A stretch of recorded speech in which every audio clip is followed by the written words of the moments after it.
एरंडोली वेंकोची वाडी व पायापाची वाडीत 70 लाखांच्या विकासकामांचा शुभारंभ। आमदार डॉक्टर सुरेशभाऊ खाडे यांच्या विशेष प्रयत्नातून एरंडोली वेंकोची वाडी व पायापाची वाडी येथे मंजूर झालेल्या एकूण 70 लाख रुपयांच्या विविध विकास कामांचा शुभारंभ युवा नेते माननीय सुशांतदादा खाडे यांच्या शुभ हस्ते ग्रामस्थांच्या उपस्थितीत उत्साहात साजरा करण्यात आला।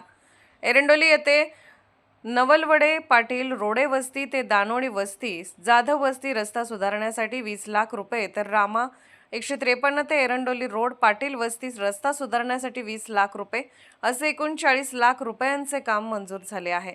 वेंकोची वाडी येथे शंकर कुंडल दळवी ते खोत वस्ती मानू वस्ती ते लक्ष्मी मंदिर रस्ता सुधारण्यासाठी 15 लाख रुपये, तर पायापाची वाडी येथे आडगावकडील संरक्षण भिंत बांधण्यासाठी 15 लाख रुपयांचा निधी मंजूर करण्यात आला आहे।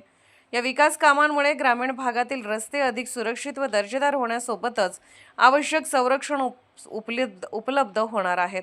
विकास कामांना मंजुरी मिळाल्याबद्दल ग्रामस्थांनी आमदार डॉक्टर सुरेशभाऊ खाडे व युवा नेते सुशांतदादा खाडे यांचे आभार मानले। यावेळी पंचायत समिती सदस्य सुप्रियाताई तवटे, आनंदा भोई, मोहन शिरदवाडे, आत्माराम जाधव, पायापाची वाडीचे सरपंच दीपक सावंत, मंजुनाथ सावंत, वेंकोची वाडीचे श्रीकांत शिंदे, कृष्णामामा यांच्यासह ग्रामस्थ, पदाधिकारी, कार्यकर्ते व नागरिक मोठ्या संख्येने उपस्थित होते। Bureau report SS news Marathi, Miraj.